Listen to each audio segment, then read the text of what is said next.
얼마 전에 우리 대통령 탄핵이라고 하는 큰 일을 우리 대한민국이 겪었습니다. 정치 얘기를 하려고 하는 것이 아니라 문형배 헌법재판관 소장, 재판소장 권한대행이 있잖아요. 그 사람의 예전 청문회 영상이 인기가 급등했습니다. 27년 동안을 판사 생활을 했어요. 청문회 때 신고한 재산이 6억입니다.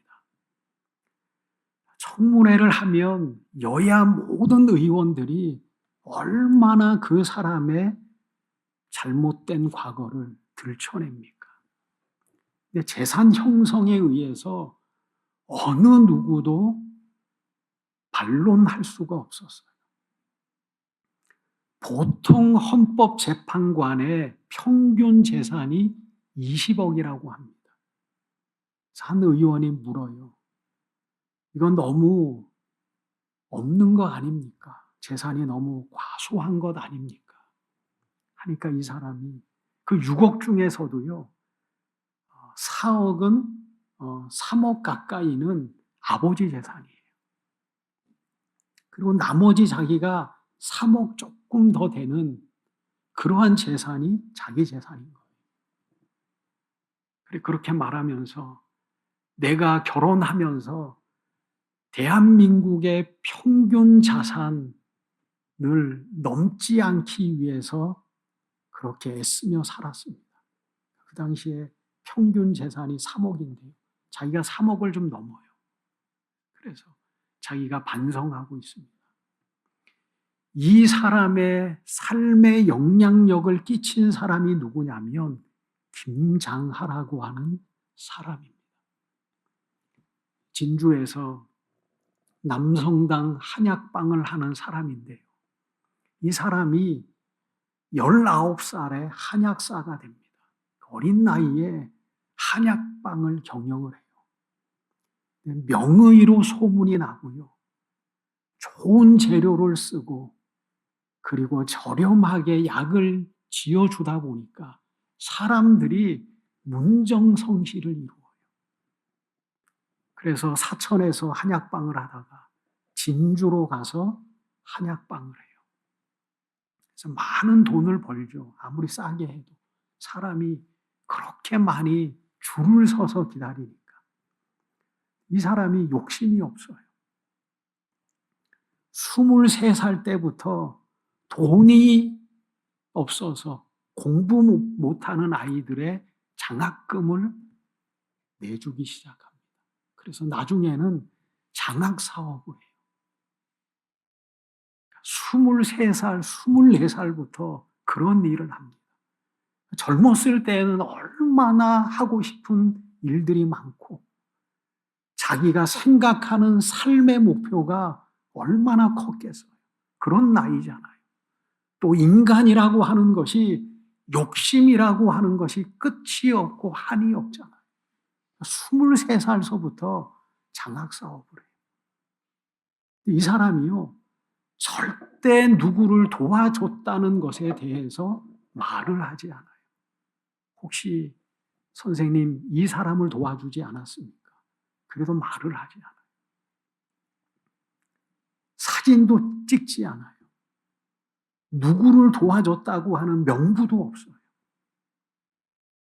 그러고 4년 동안의 생활비까지 어떤 사람은 도와주기도 하고 석사과정, 박사과정까지 정말 어려운 아이들은 그 논문을 인쇄하는 인쇄비까지 어떤 사람은 부모가 같이 서울로 상경해서 공부하는 부모가 있으면 부모의 생활비까지 그렇게 정말 헌신함으로 나타내지 않고 도와줬어요. 이 사람이 그것만 한 것이 아니라 나중에는요, 진주에 명신고등학교를 세워요. 자기가 벌은 그 모든 재산을 다 출연을 하고 자기가 살고 있는 집까지 빼서 명신고등학교를 세워요. 그리고 절대 어떤 누구도 친척이 그 사립학교에 근무하지 못하게. 딱 한 사람이 있었는데요. 자기 동생. 사무처장으로. 왜냐하면 돌아가는 것을 알아야 되니까. 한 사람 외에는 어느 누구도 친척이 관여하지 못하게 하고 사학 비리가 얼마나 많아요. 그리고 교사를 뽑을 때에도 돈이 오고 가는 일은 절대 없도록 그렇게 명신고등학교를 경영을 해요. 그러니까 좋은 선생님들이 몰려오기 시작하는 거예요. 공고를 내니까 그 학교 너무 좋다. 그래서 실력 있는 선생님들이 오게 되고요. 그러다 보니까 정말 실력으로나 어떤 면으로나 좋은 학교가 되었어요. 정치권하고는 전혀 관여하지 않고 그 지방의 의원이 자기 아들을 이 학교에 보내려고 애를 썼는데 그거 거절했다고. 그래서 감사원 감사를 받았는데 아무리 탈탈 털어도 아무것도 나오지 않았다는 거예요. 오히려 자기 재산을 학교에 기부를 하고 나중에는요 이 학교를 기부를 해요. 진주시에. 지금은 공립학교가 됐어요. 자자손손이 그 사립학교를 운영하면 뭐 대대로 먹고 사는 거에 문제가 없잖아요. 기증을 해요. 그 기중한 이유가 뭐냐면 지금은 내가 이렇게 한약방이라도 운영하면서 먹고 살지만 나중에 내가 벌어먹고 살 것 없을 때에 혹여나 내가 다른 마음을 가지고 이 학교에 관여할까? 지금은 내가 돈이 있지만 내가 나중에는 이 문을 닫고 한약방의 문을 닫고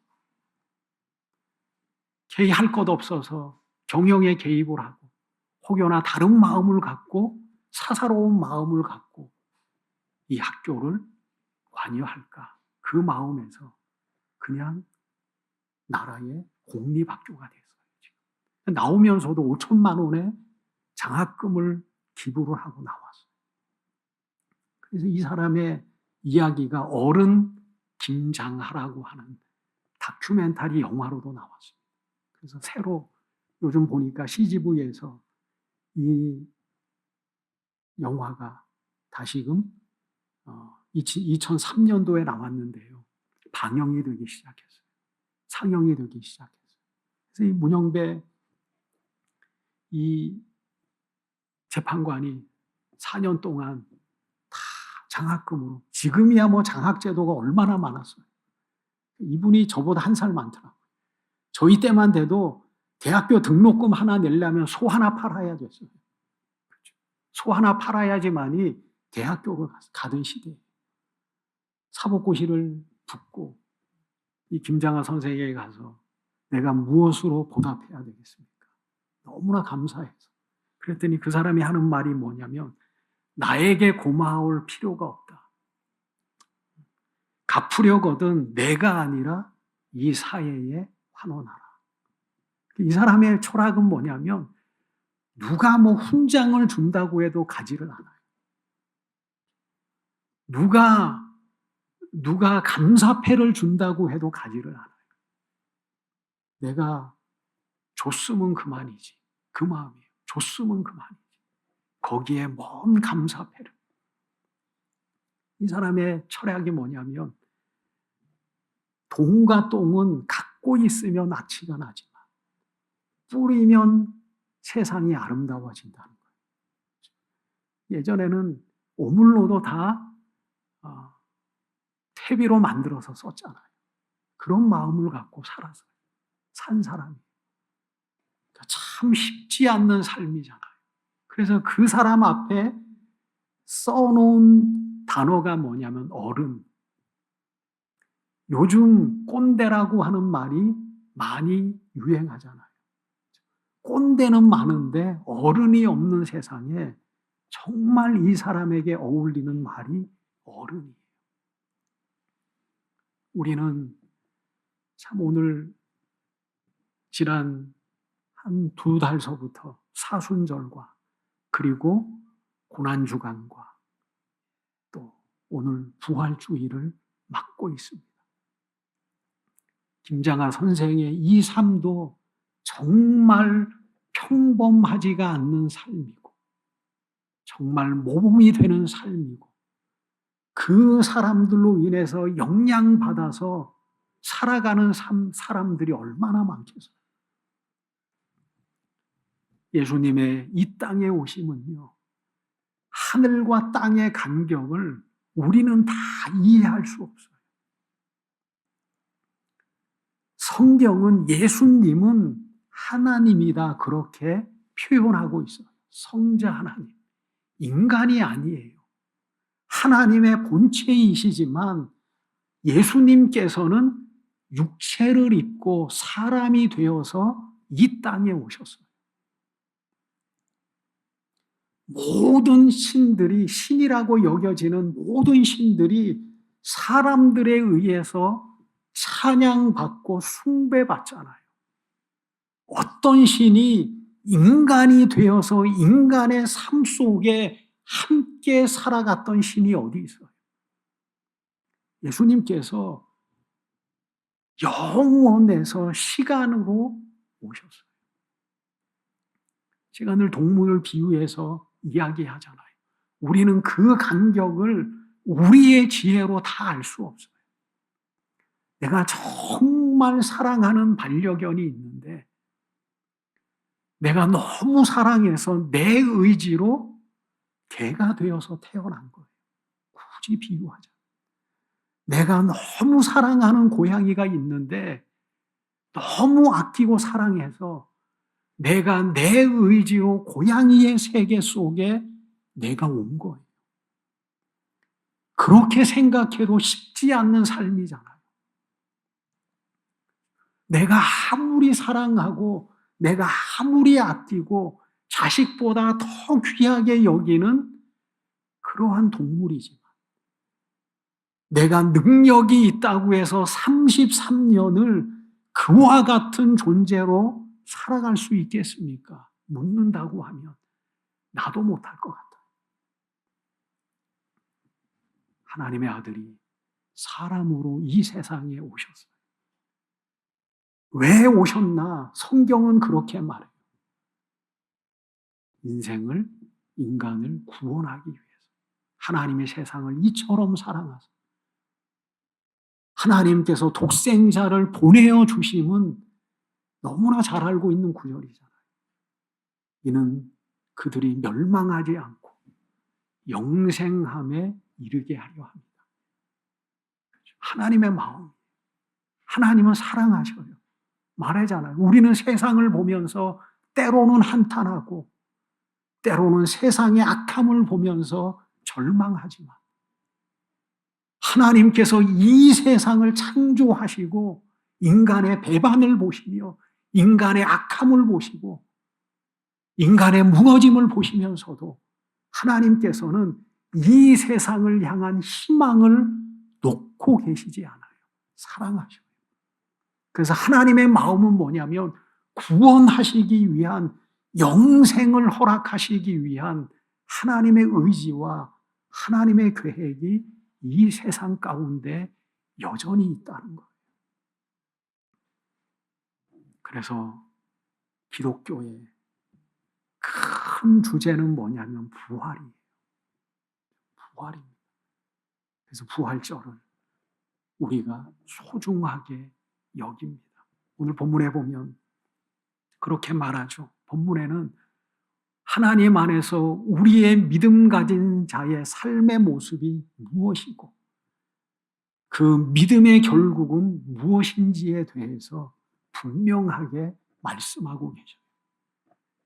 너희가 죽었고 그리스도와 함께 다시 살리심을 받은 존재. 그게 우리예요. 우리는 하나님 안에서 죽어요. 근데 하나님 안에서 다시 살리심을 받은 존재가 우리입니다. 기독교에는요, 거듭남의 교리가 있어요. 중생의 교리가 있어요. 예수님께서 밤에 찾아온 니고데모에게 뭐라고 말씀하시냐면, 너희가 거듭나지 않으면 하나님의 나라에 들어갈 수 없다. 중요한 말씀을 하셔요. 이 니고데모가 그렇게 말해요. 그러면 내가 이렇게 늙었는데 어떻게 부모의 태 속에 들어갔다가 나올 수 있습니까? 예수님께서 그거 아니다. 물과 성령으로 다시 태어나야 된다. 그러니까 신앙은요, 죽고 다시 태어남이에요. 예전의 자아가 죽고, 예전의 욕심이 죽고, 예전의 생각이 죽고, 예전의 내 의지가 죽고, 하나님 안에서 다시 태어나는 것이 믿음의 삶이에요. 그게 거듭남이에요. 교회에는 세례라고 하는 예전이 있습니다. 성찬과 더불어. 세례 요한이 요단강에서 세례를 줬어요. 더 정확하게 표현하면 침례를 줬어요. 사람이 오면 그 사람을 물속 깊은 곳에 넣었다가 빼내는, 넣는 순간에 깨끗함을 입고 죽음을 경험하는 거예요. 잠시 동안. 물속에 나올 때에 깨끗함을 덧입어서 새로워지는 거예요. 그래서 기독교는요, 누가 죽으라고 해서 죽는 것이 아니라 하나님의 성령의 충만함을 받는 순간에 나는 새로운 사람이 돼요. 죽음을 경험해요. 그게 기독교의 신앙의 삶의 출발이에요. 단순한 세례가 아니라 성령의 충만함을 입는 순간에 우리는 거듭남을 경험하게 되고, 우리는 하나님의 백성으로서의 다시 삶을 경험하는 것이 믿음의 사람이에요. 그래서 하나님을 만나면 생각이 달라져요. 가치관이 달라져요. 바라보는 것이 달라져요. 그게 믿음의 사람이에요. 그래서 우리는 하나님 앞에 부르심을 입고 은혜 가운데 살아가는 순간에 고백하잖아요. 하나님 아버지. 예전에도 말씀드렸지만 제가 어렸을 때 믿었는데요. 우리 아버지가 옆에 계시는데 하나님을 아버지라고 부르는 것이 정말 쑥스럽더라고요. 다 뭐 아버지라고. 근데 나중에는 뭐 저절로 나와요. 어린 나이에. 우리 동물의 세계를 보면 그러잖아요. 태어났는데 뭐 사슴이든 뭐 사자든 호랑이든 태어났는데 처음 사람을 만나면요. 부모가 죽거나 어미가 죽거나 그러면 사람이 키우면요. 사람을 아버지로 알아요. 부모로 알아요.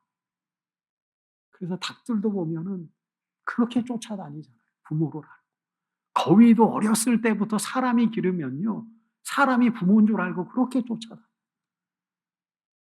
호랑이도요. 어렸을 때부터 그 젖을 먹이고 키우면 부모인 줄 알고 쫓아다녀요.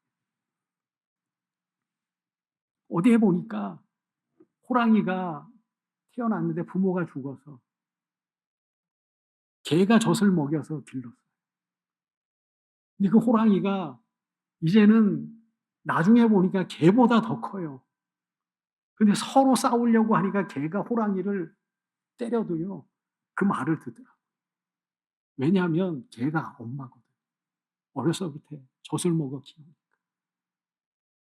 그러니까 우리가 하나님을 향해서 영적인 부모로 여기고, 그 하나님 안에 우리가 예배하고, 우리가 그 하나님을 찬양하고 하나님 앞에 기도하는 것은 하나님 안에서 다시 살리심을 입은 우리에게는 너무나 당연한 거예요.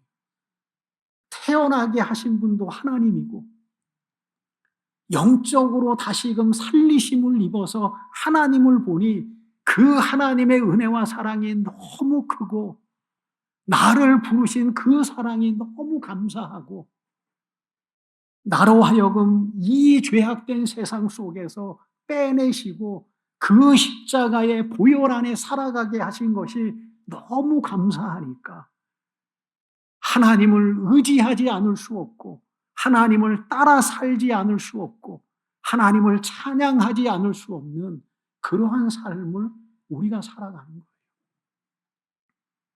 그러면서 뭐라고 말씀하셨나요? 내 생명이 그리스도와 함께 하나님 안에 감추어져 있다. 우리의 생명이 하나님 안에 감추어져 있어요. 하나님 안에. 참 어려운 표현이에요. 우리가 지금 살아있잖아요. 숨 쉬고 있잖아요. 그런데 오늘 본문에는 우리의 생명이 하나님 안에 감추어져 있다고 하는 것은 숨겨져 있다. 보존되고 있다. 보호받고 있다. 그런 의미가 담겨져 있어요. 여러분, 인간의 생명이요. 인간 스스로의 선택에 있지 않잖아요. 인간의 태어남이, 이 세상의 존재함이 인간 스스로에게 있지 않잖아요. 참 생명도 신비스러운 거예요. 하나님께서는 처음 아담과 하와에게 생명을 부어주셔서 살아 움직이는 사람이 되게 하셨어요. 성경에는 인간의 그 생명이 스스로 발현된 것이 아니라 하나님께로부터 출발되었음을 말씀하고 계세요. 그래서 인간의 내면에는요, 하나님을 믿든 믿지 않든 이 생명의 삶이 끝으로 모든 것이 맞춰진다. 그렇게 여기는 사람은 별로 없어요. 조상 숭배도 그렇잖아요.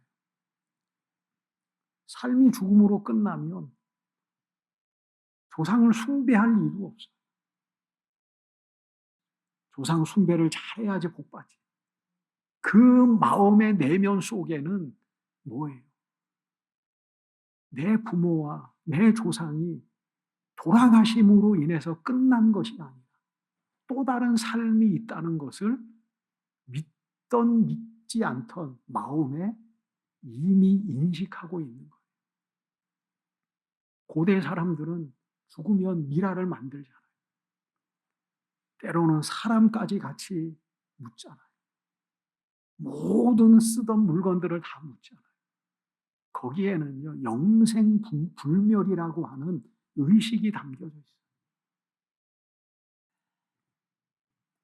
생명은요, 우리가 이 세상을 다 한다고 해서 끝나는 것이 아니라 또 다른 삶의 존재로 거한다는 거예요. 이 생명은요, 단순히 우리가 살아있음이 아니라 하나님께서 우리에게 부여하신 그 생명이 하나님 안에 있어요. 사무엘상에 보면은 그런 표현이 있습니다. 하나님께서 다윗의 생명을 생명싸개에 덮고 계시지 않습니까? 싸고 계시지 않습니까? 그게 그러니까 하나님께서 다윗의 생명을 그 생명싸개에 싸고 있지 않습니까? 여러분, 우리의 생명이요, 단순히 살아있음이 아니라 부여받은 그 생명이 하나님을 믿고 살아가는 우리의 그 삶 속에 하나님께서 보존하고 계시는 거예요. 그래서 순교자의 삶 속에는 그 강력한 믿음이 있었던 거예요. 내 생명이 하나님 안에 보존되고 있습니다. 내 생명이 하나님 안에 쌓여져 있습니다. 그러니까 그 분명한 믿음이 있으니까 순교의 현장 속에서도 두려움이 없었던 거예요. 두려움은 어떻게 순교당해요?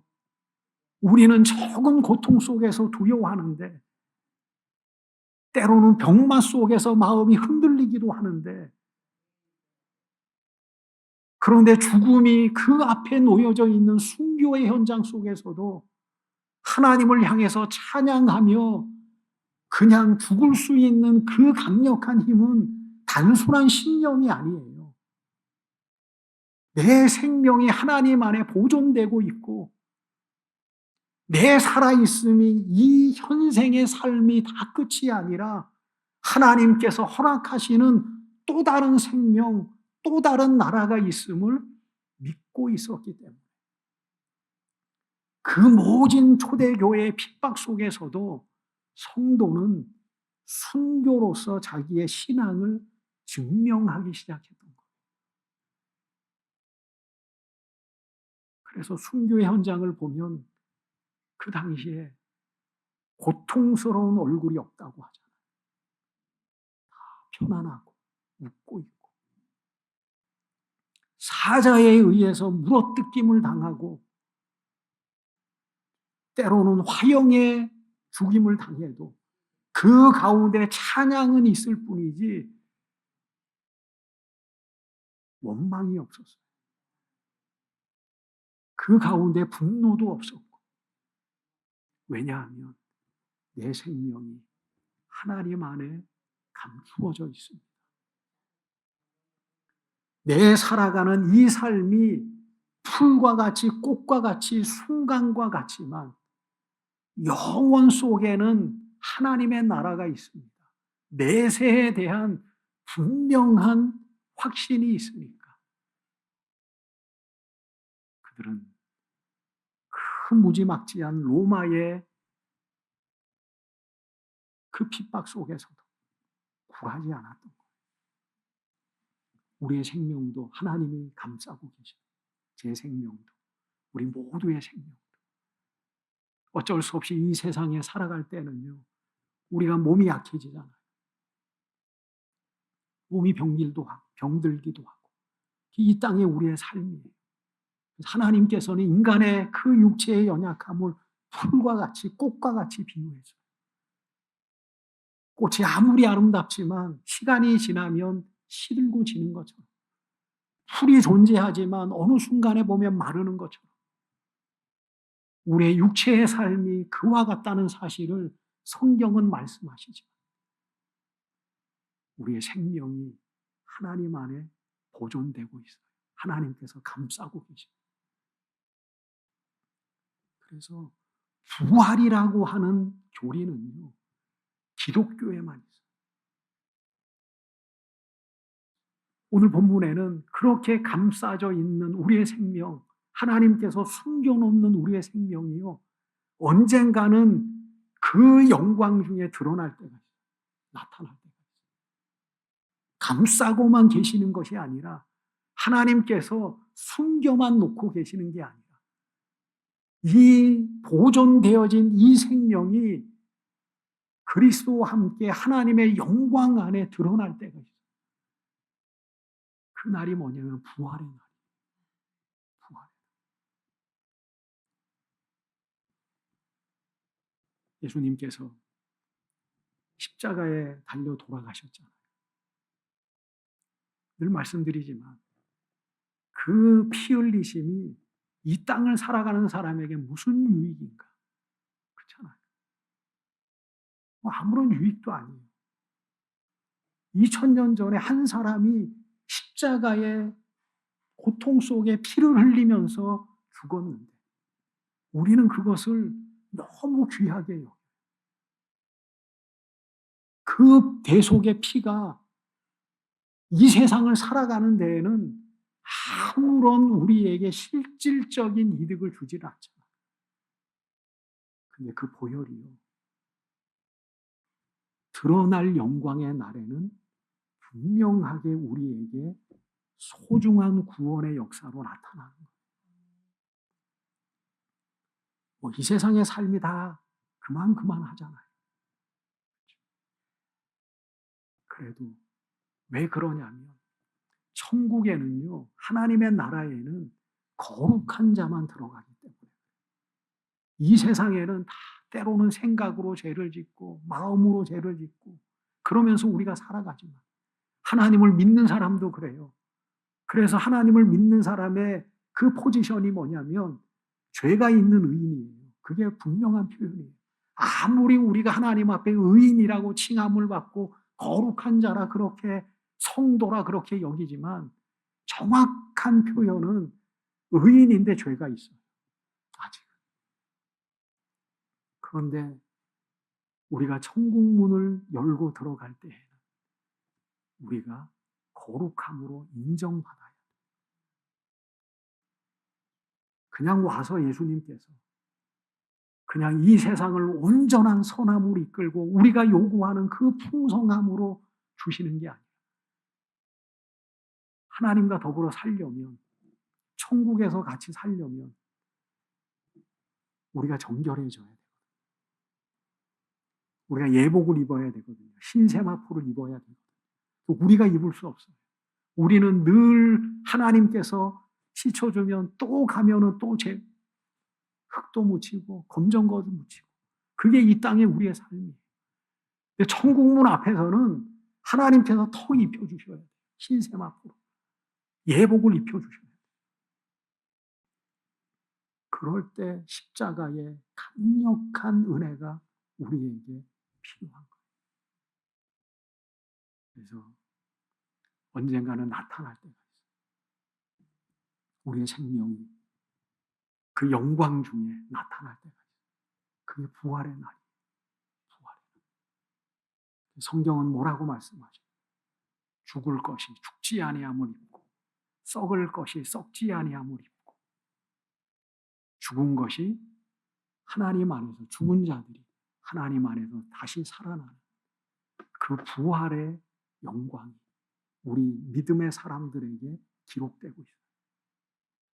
예수님께서 뭐라고 말씀하셔요? 나는 부활이요 생명이요. 나는 부활이요 생명이요. 나를 믿는 자는 죽어도 살겠고 살아서 나를 믿는 자는 영원히 죽지 아니하리라.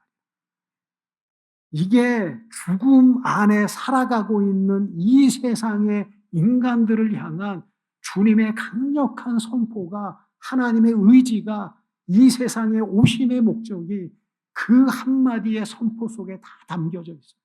나는 부활이요 생명이다. 예수님이 생명 그 자체인데요. 당신만이 생명을 소유한 것이 아니라 그 생명 자체이고 부활 자체인 예수 그리스도를 믿는 자들은 죽어도 살겠고 그리고 살아서 믿는 자는 영원히 죽지 아니하리라. 그래서 우리가 주님을 기다리고 있는 거예요. 이 부활절을 소중하게 여기는 거예요. 그리고 하나님 안에서 다시 만남의 은혜를 우리는 소망하며 살아가고 있는 거예요. 그래서 우리가 다 하나님의 영광 중에 나타나는 우리도 하나님의 영광 중에 나타나는 그 소망을 오늘 부활절에 또 품고 우리가 그렇게 살아나가는 것. 언제나 우리가 주님 오실 때에 우리가 하나님 앞에 더불어서 새 생명을 덧입는 그 구원의 역사를 다 경험하는 저와 여러분들이 되시기를 간절히 축원드립니다.